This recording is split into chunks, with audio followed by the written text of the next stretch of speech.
Hi everybody, this is Laura. Thank you so much for joining me on my channel. Today I have a layout that I made using the Shimmerz November Color Kits collection. I'm starting out this layout with a piece of white cardstock. I have applied gesso to it.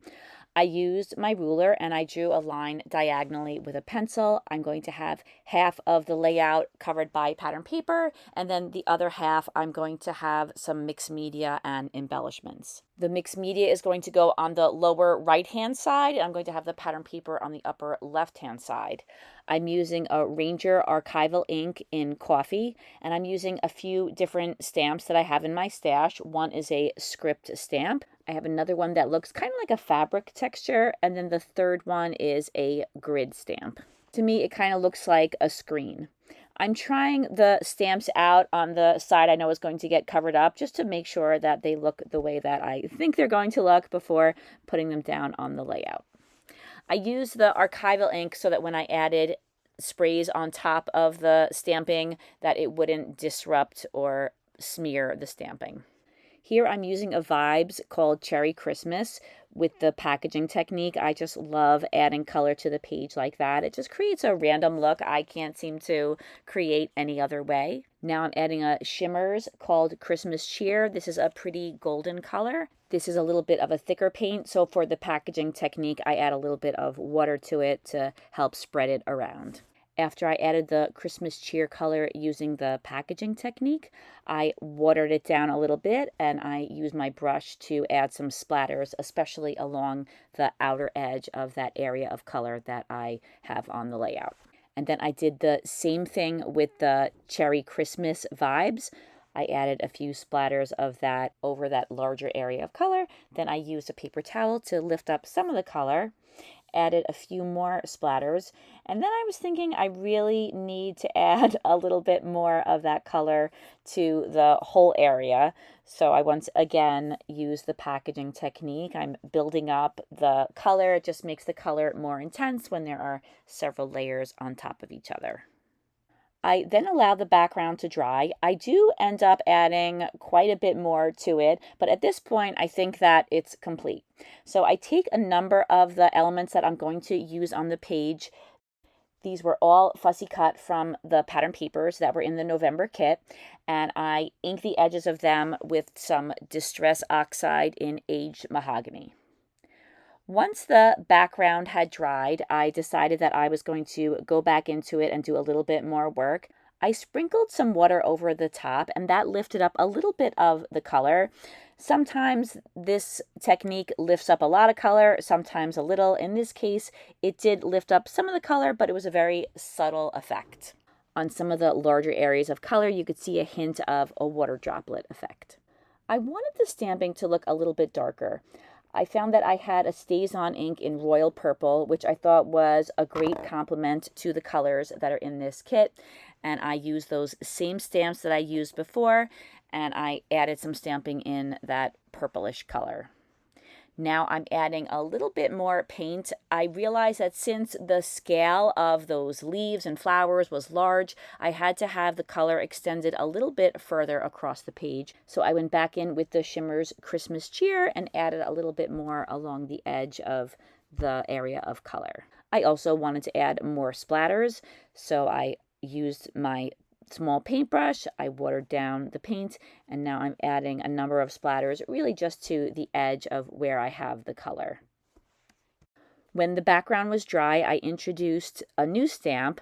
I have lots and lots of dot stamps because they're all a little bit different and it depends on the effect that I want to create, but this is one of the dot stamps that I have in my stash, and I added a number of dots in royal purple. I wanted to add a little bit of texture to this mixed media background. I decided to use a stencil from a company called A Colorful Life Designs, and this particular stencil is called Grunge Dots. I like the way stencils like this with just tiny dots add a nice bit of texture to the page, and then they're also really great with other stencils if you want to use more than one on a layout. I often use Liquitex modeling paste. I've noticed though that a lot of these modeling and texture pastes that I have in small jars dry out really quickly. So I thought that I should try to use them up before they dry out. So I picked this Brea Reese matte metallic paste, and it worked really well. And I added a little bit of water to it just to make sure that it didn't get dried out. Then after I was all done adding the texture paste, I added a little bit more stamping and some more white splatters as well. Last summer, I spent many hours going through my scrapbooking room and getting rid of supplies that I knew that I wouldn't use. And then I donated them to a creative reuse center that sells them at a very low price. So it felt good knowing that other people would be able to use them. But one thing that was very negative was the texture paste that I have that dried out, and I probably should have done a little bit more to preserve them. But now I'm trying to get some use out of them, get those texture pastes on my page so that I don't have to throw them away later on. I added a little bit more stamping, and then I added quite a few white splatters to the background, and then I decided to add some more splatters, just a couple, to finish off that area of mixed media. The color that I just splattered on the background is a Vibez called Rum Raisin. The mixed media background is finally done, and I'm getting ready to add my embellishments, which I'm going to add along that diagonal line.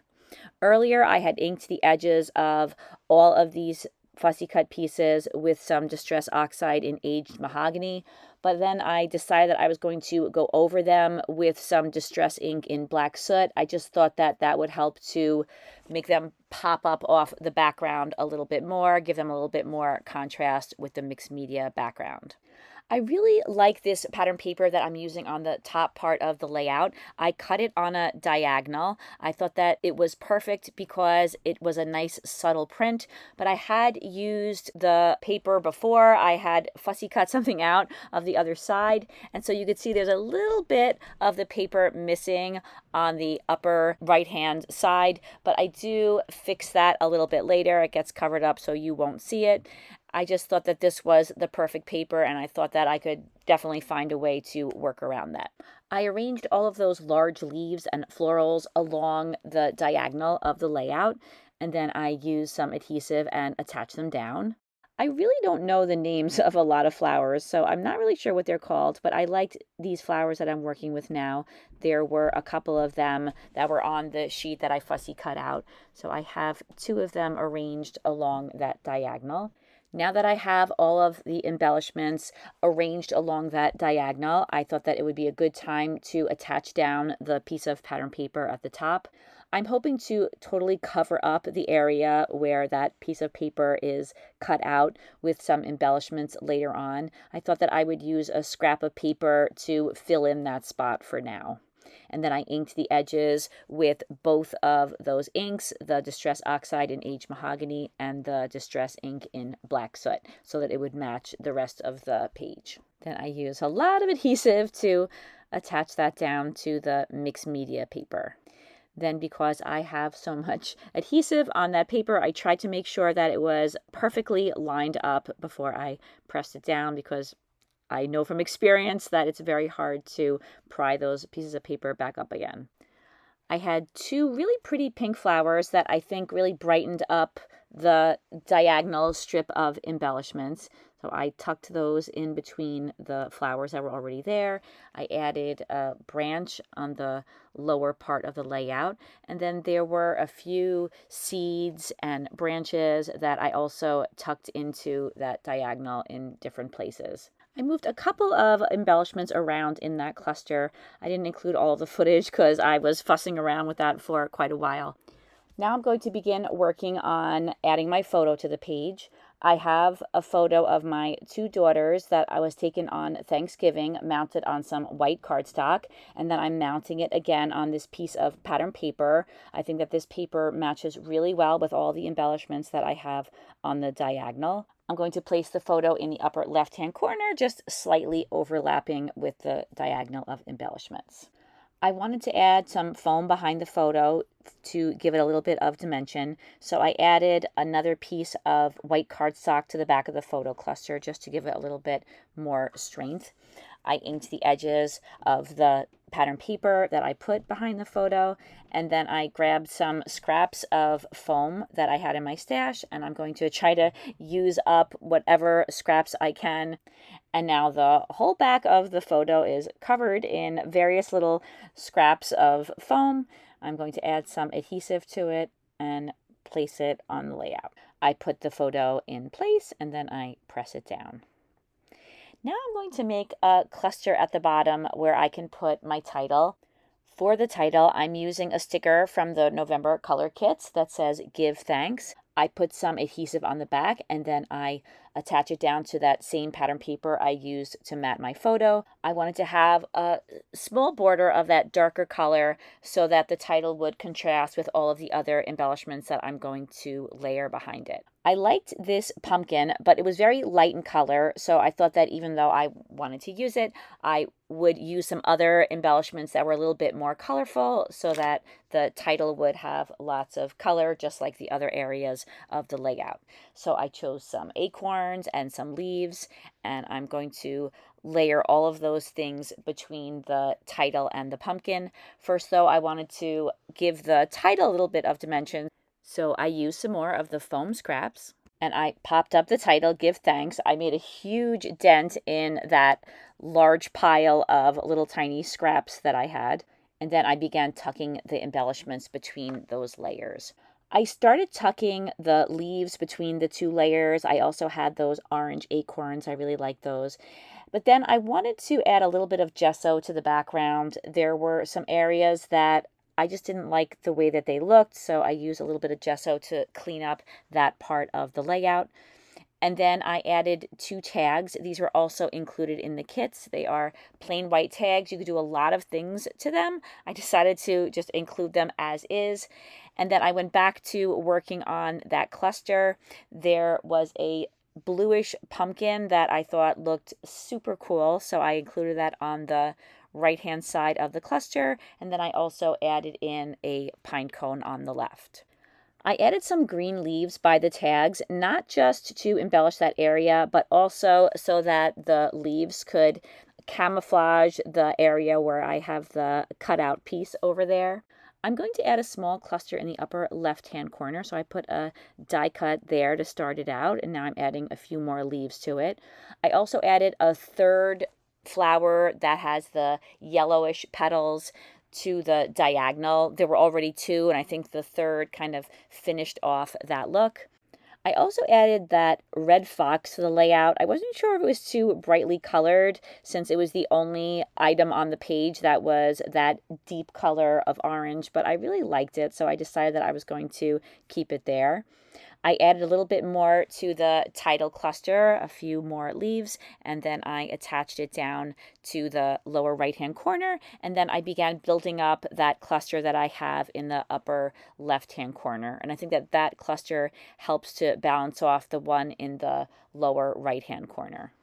Since the left-hand portion of that fox is resting on the photo, which is popped up on some foam, I had to add a little bit of foam to the right-hand side so that it would sit correctly on the page and not be slanted.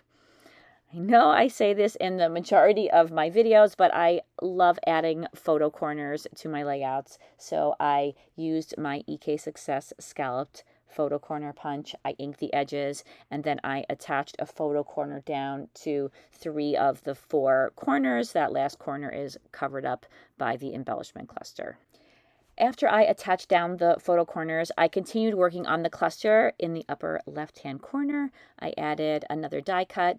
And I'm sorry about the filming here. It looks like my camera had slipped slightly from the stand that holds it, but I'm continuing to add more die cuts to that cluster to make it look a little bit fuller. I love the way these tags had the gold eyelet in them. I wanted to put some twine through them, so I selected this natural looking twine. I tied a bow in the smaller tag, and then I did the same thing with the larger tag. I wanted to add a detail to the photo corners, so I used these purple self-adhesive pearls. I put them on each of the photo corners, and then I also put some smaller ones on the top and the bottom of the title. I also added one of the dots from the kit. It's a leaf to the upper left-hand corner, and that is the last touch. This layout is complete. When you place your order with Shimmerz Paints, please don't forget to use my name in the comments box. You will receive a free gift. All of the information that you need to order the Shimmerz color kits is in the description box, so I suggest that you check it out. Thank you so much for watching this video. I really hope that you enjoyed watching, and I hope that you have a fantastic day. I hope to see you again soon. Take care, everybody. Bye-bye.